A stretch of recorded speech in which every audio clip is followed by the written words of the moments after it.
A refined tea house where every gesture is calculated, reserved for the elite, where every glance knows what not to see. But that day he walked in unfitting, unwelcome, unserved. Boiling water was poured on him in front of the entire room. But he didn't flinch. He didn't retaliate. He just waited. And exactly 27 minutes later, the FBI raided the place. What time are you watching this? Drop a comment below and let us know. We're reading them all. The late afternoon sun filtered through paper lanterns and carved latte screens, casting golden shadows across the polished floor of Jade Blossom, one of San Francisco's most exclusive tea houses. Every corner breathed curated serenity, soft flute music, incense of jasmine and cedar, and guests in silk blazers murmuring over $200 tea flights. And then he walked in. The door creaked open just slightly too slow, drawing a few glances. The man who stepped inside didn't belong to this world of hush and refinement. His jacket was wrinkled, a sun-faded canvas coat that might have once been military. His jeans were threadbare, boots scuffed and mismatched, hair tousled, a few strands silver at the edges, his face unshaven and lined with travel, not makeup. He didn't remove sunglasses. He didn't smile. He didn't announce himself. He just stood there still like a mountain, and scanned the room with a look that was too calm to be nervous and too sharp to be casual. From behind the hostess counter, Min straightened, slim, poised, wrapped in a deep red silk chip. Min was the gatekeeper of Jade Blossom, and she liked it that way. She knew every face that came through those doors. Celebrities, CEOs, diplomats who tipped poorly but talked like kings. But this man didn't carry a reservation or the confidence of money. He looked like a misplaced drifter who'd taken a wrong turn. She didn't greet him. She didn't even take a step forward. Instead, she called out with a smile so brittle it might crack. "Sorry, sir. This area is for guests. Deliveries go to the side." The man didn't flinch. He simply blinked, removed his sunglasses, and nodded once, like he heard her, but chose not to obey. Then he walked past the podium, slow and silent, as if he hadn't just been turned away. Gasps were stifled. A young woman in a pearl-studded dress nudged her fiancé. "Is he allowed to just walk in?" "Is either crazy," the man muttered, "or really confident." At a corner booth, two teenage influencers were already filming discreetly. One whispered, "Dude looks homeless. Bet is here for free samples." Men's eyes followed the stranger as he sat at the very back, table 6, right beneath the dragon mural, reserved for patrons of significance. His hands rested flat on the table. He didn't touch the menu. He didn't reach for his phone. He just waited. For what? No one knew. Mel clenched her teeth behind her smile. This man wasn't just rude. He was disruptive. An unwanted ripple in her perfectly still pond. And she would make sure he was gone soon. But the man didn't seem concerned. He exhaled once slowly, almost peacefully. Outside, unnoticed, a black SUV idled quietly at the corner. Its engine stayed on, and in the driver's seat, someone spoke into a MIC target in position, surveillance initiated. Inside Jade Blossom, no one knew yet. The man they tried to humiliate was the one watching them. 23 minutes. That's how long he had been sitting without service. In Jade Blossom, guests were typically greeted, seated, and sipping their first infusion in under 5. But the man in the faded jacket, sitting quietly at the corner table, had been pointedly ignored. Mee made sure of that. She swept past him once, tray balanced with grace, eyes fixed ahead as if he were invisible. The servers followed her lead. No eye contact, no menu, no acknowledgement. It wasn't neglect. It was a message. When she finally approached, it was with a steaming pot cradled in her hands and a sugar-sweet tone that couldn't mask the contempt underneath. "Here you go, sir. Our house oolong." She placed the cup with theatrical care. Too fast, too hard. The liquid inside sloshed over the rim. The man looked down at the cup. The label clearly read Green Whisper, a budget blend often used in the waiting area. It wasn't what he'd ordered. Earlier, he had quietly asked for Dragon Mist Reserve, a premium Longjing tea aged in bamboo, known only to connoisseurs. $100 a pot, he said. Nothing, just gently pushed the cup aside. Min tilted her head, finding surprise. Not good enough. A ripple of chuckles came from a nearby table. The influencer boys again. "Maybe he wants tap water." One of them whispered loud enough to be heard. The stranger didn't move. His hands rested on the table, fingers calmly interlaced. His eyes stayed on Min, not angry, not insulted, just watching. She didn't like that. He wasn't playing the part. He wasn't ashamed.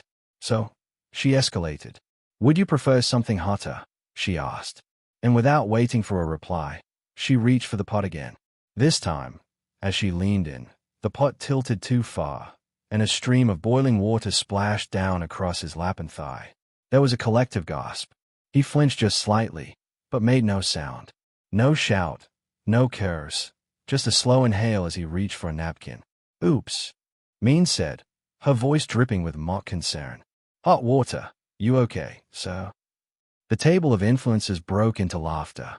"Yo, did she just roast that dude? Yo, that's savage." Another guest, older in a tailored gray suit, leaned to his wife. "Should we say something?" She shook her head. "Not our place." The man dabbed his soaked jeans in silence. His face was unreadable. No anger, no fear, just calculation. Min stood above him, smiling smugly, victorious. She turned to leave, but missed the moment when his right hand adjusted the cloth napkin on the table, pressing it flat. Beneath it, hidden in the fold, a tiny LED blinks once. Recording, tracking, archiving. The game had just changed. But no one at Jade Blossom had the faintest idea that the man they humiliated wasn't just a victim. He was the reckoning. The laughter died down, but the smugness lingered. Minute disappeared into the back again, satisfied that the nobody in the corner had been put in his place. But the man she humiliated hadn't moved. He sat still, body relaxed, one hand wiping water from his jacket, the other casually adjusting a small black wristwatch on his left arm. The moment his fingers tapped twice on its side, a near-silent chirp sounded in an earpiece miles away. A signal had been sent. Keanu Reeves leaned back slightly. His breathing was even. His posture is neutral, but his eyes scanned the room sharper than any camera lens. He noticed the little things. The waiter in training who wouldn't meet anyone's eyes. The bruises on the girl who had just delivered tea to another table, her hands trembling so badly the cup rattled on the saucer. The way the bathroom door in the far back was guarded by a man in slacks and a headset. No sign, no access code, just a quiet wall of muscle pretending not to see anything. Keanu's fingers reached under the tablecloth. He found the small loop of Velcro beneath the hem, a pocket he'd stitched himself earlier during reconnaissance. From it, he pulled a button-sized camera disguised as a matte black coin. He placed it on the table beside the napkin. Then, with precise ease, he tilted the napkin's fold just slightly, hiding the lens. He adjusted the angle. A clean, wide view of the restaurant came into frame. A red dot blinked twice. Recording began. Across the room, a boy scrolled through his phone, laughing at something with his friend. A server dropped a teacup and flinched, apologizing with a whisper. None of them realized they were now part of an investigation. Keanu reached into his jacket pocket and pulled out an ordinary-looking leather wallet. Inside wasn't cash or ID, but a flexible LCD screen now glowing faint blue. The HUD displayed a list of names, a database, faces, flags, risk tiers, mile in queue, tier 4 watch list, no arrests, multiple aliases, suspected linked to trafficking in 4 states, never confirmed until now. Keanu tapped twice on the screen. The facial match software confirmed 98.7% certainty. The evidence was mounting. Still not enough to trigger full extraction, but close. He put the wallet away, then sat back, calm, quiet. The server still ignored him. From a distance, he must have looked like just another drifter. Odd, out of place, maybe even unstable. But every move he made had purpose. Every second that passed tightened the net. And when Minute walked past again, offering nothing more than a sideways glance and a smirk, Keanu looked up at her, not with anger, but with quiet certainty. He smiled. It wasn't kindness. It was a warning. Outside, the black SUV 2 blocks away blinked its headlights once. Confirmation received. The federal team was closing in. Inside Jade Blossom, the kettle was boiling again. But something else was about to boil over. Min returned with a practiced sway in her step, the tray in her hand empty this time. Just an excuse to pass his table again. She wasn't serving. She was checking, watching. Keanu hadn't moved. Still seated in the corner beneath the dragon mural, he remained calm, unmoved by the incident minutes earlier. His jeans were still damp from the hot water, but he showed no signs of discomfort. Instead, he seemed almost patient. That unsettled her. She paused beside him, hands on her hips. Her voice was dripping with sugar, eyes sharp enough to slice. "Still waiting, sir. Or did you lose your wallet, too?" A few snickers floated in from nearby tables. He didn't even glance at her, just kept his eyes on the cup in front of him. The tea had gone cold long ago. He lifted it slowly and took a sip. Then he spoke, soft and level. "I'm just waiting. Something very important is brewing here." There was a flicker in Min's expression. She opened her mouth, but whatever words were coming were caught in her throat. He wasn't rattled, not humiliated, not angry. He was in control. Keanu reached casually into his jacket and pulled out his phone. With his thumb, he unlocked it and opened a message draft. Just 2 words. Echo Delta 41. He hit send. From the outside, it looked like a man texting a friend. But in reality, the phrase activated a dormant protocol, one reserved for operations involving human trafficking rings disguised under legal businesses. 100 miles away, the signal hit the secure FBI server, triggering a pre-approved sting order. A rapid response team was mobilized. 2 agents were already en route. Others began coordinating entry points, blueprints, heat scans. At that same moment, Main's expression changed. She leaned in slightly, lowering her voice. "Listen, you're making other guests uncomfortable. I'm going to have to ask you to leave." He met her eyes then, finally, and smiled. Not cruelly, not smugly, just knowingly. "Are you uncomfortable, Minute?" She flinched barely perceptibly. The name hadn't been printed anywhere. She hadn't introduced herself, but this man knew it. Before she could respond, her earpiece crackled softly. She turned away and whispered into it, now tense. Something was off, something big. Keanu watched her retreat to the back again, pretending to stay composed, but he saw the stiffness in her shoulders now. The mask of confidence was cracking. He tapped the table twice. The button cam blinked green. Every word, every movement, logged. Nearby, a young waiter noticed him for the first time. Their eyes met.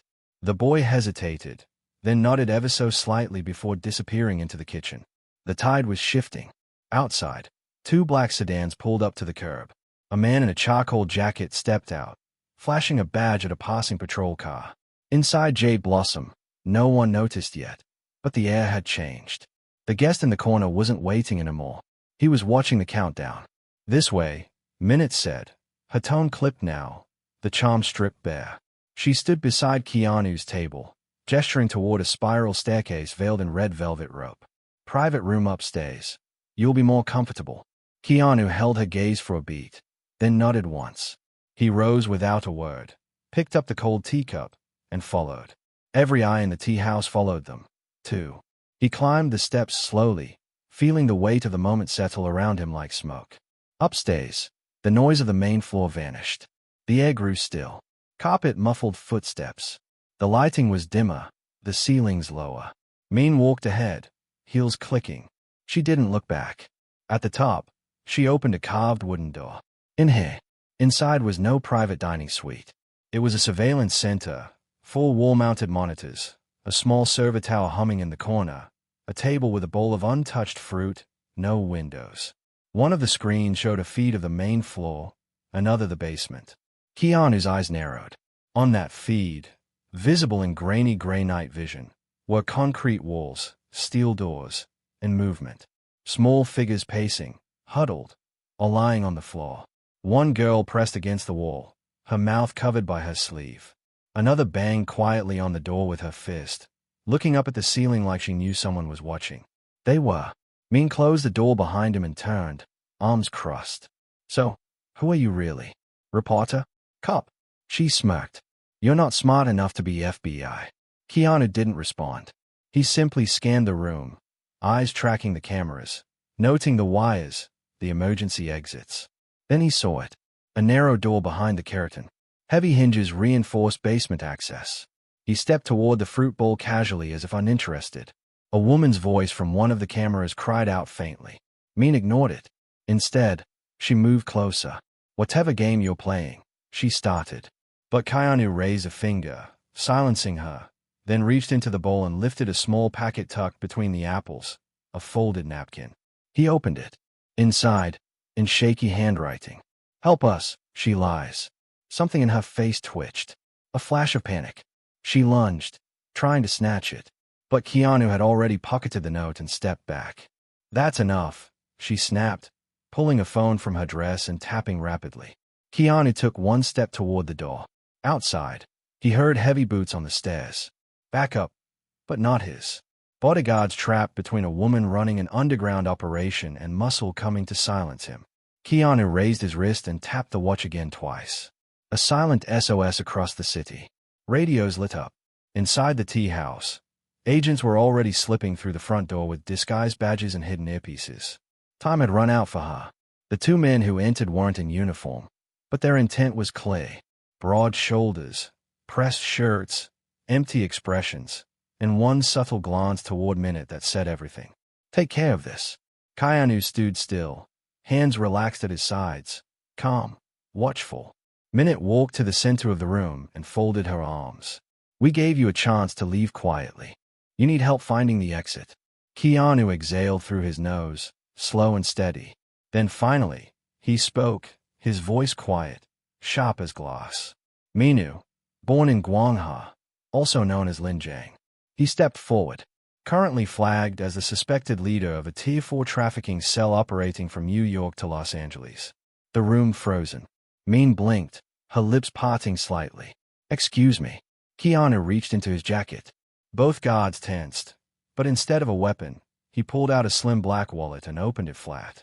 Embedded inside was a small folding screen. The display lit up, revealing a federal clearance badge and a photo, not his own. A woman's photo, pale, bruised, expression hollow. Her name is Alina Carroll. She disappeared from Queens 6 months ago. Her last known location was an apartment leased under one of your shell companies. Min's face cracked just a fraction. Her mask of control slipped. "You don't have proof," she hissed.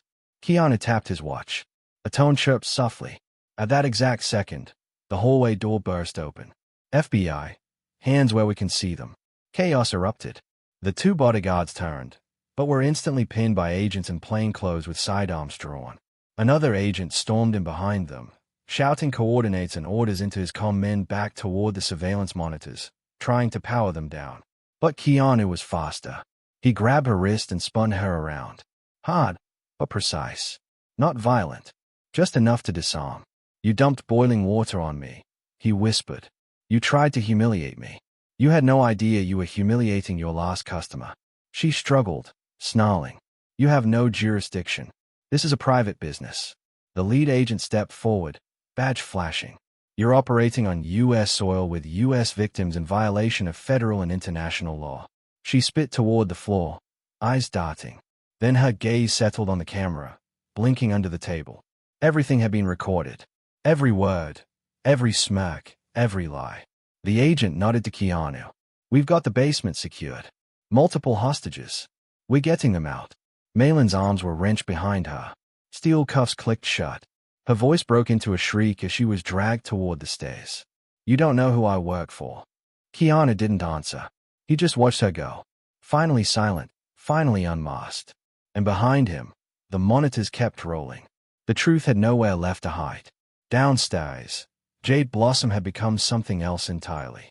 The serene atmosphere was gone, replaced with flashing badges, drawn weapons, and stunned silence. The scent of steeped jasmine tea now mingled with adrenaline. Patrons huddled at their tables, speechless. Some recorded, others simply stared. Agents moved swiftly and silently, securing exits, sweeping rooms, and guiding victims up from the basement. One by one, they came stumbling out of that steel-reinforced hell like ghosts into sunlight. A teenage girl in torn leggings, shaking but upright. A woman in her 30s who immediately fell to her knees once she reached the main floor, crying into her hands. And then a boy, barely 12, dazed and silent, clutching the hand of a girl who might have been his sister. No one said a word as they passed the stunned onlookers, but the shame in the air was heavier than the silence. Min, now handcuffed and pinned to the floor by two agents, twisted her body to scream. They were willing. "This isn't what it looks like. You think you're saving them. They needed us." No one listened. Her lipstick was smudged. Her hair had come undone. A splash of tea from earlier now stained her silk dress. The very cup she'd used to humiliate him. Poetic. Keanu watched from the top of the staircase, one hand on the banister, the other on his watch. He had never drawn a gun. He had never raised his voice. And yet the entire room now bent under the weight of his presence. A girl, no more than 20, locked eyes with him as she was led past. Her bottom lip trembled and her voice cracked. "Was it you?" Keanu nodded once. She started to cry, not out of fear, but something else. Relief. Gratitude. Release. The agents gently ushered her onward. Behind Keanu, the lead investigator approached. "We've cleared all levels. 23 victims, multiple nationalities, all accounted for. And we got the data center, full server logs, communications. This is going to blow open the whole Tier 4 ring." Keanu didn't reply. He just nodded again. He stepped down the stairs quietly, ignoring the curious glances, the murmurs. At the corner table, his cold cup of tea still sat untouched, condensation forming around the rim. He picked it up, looked into the pale liquid, and finally took one long, steady sip. Then he placed it back down gently. From his jacket, he removed a folded piece of paper. No logo, no signature, just a few handwritten lines. He laid it beneath the cup. You never know who's sitting in silence. Kindness is free. So is justice. As he turned to leave, someone stepped into his path. An older man, mid-60s, gray coat, weathered face, eyes bloodshot, but grateful. His hands trembled as he reached out and gently clasped Keanu's arm. "My daughter," he said, voice thick with emotion. "She was down there. They had her." He couldn't say more. He didn't need to. Keanu offered a small bow of the head. Then he slipped past and walked toward the exit. The bell above the door jingled softly as it closed behind him. Outside, the street had quieted. No press yet. Just a few pedestrians who hadn't realized that one of the city's most luxurious tea houses had just been revealed as a front for something monstrous. Keanu didn't look back. No headlines, no applause, just footsteps fading into the late afternoon light. In a world obsessed with appearances, it's easy to dismiss the quiet one in the corner. The man with worn boots. The woman with tired eyes. But justice doesn't always wear a badge. Sometimes it waits patiently, watches silently, and strikes when no one expects it. This story isn't just about Keanu Reeves exposing a criminal ring. It's about the danger of judging too quickly and the power of staying human when others choose cruelty.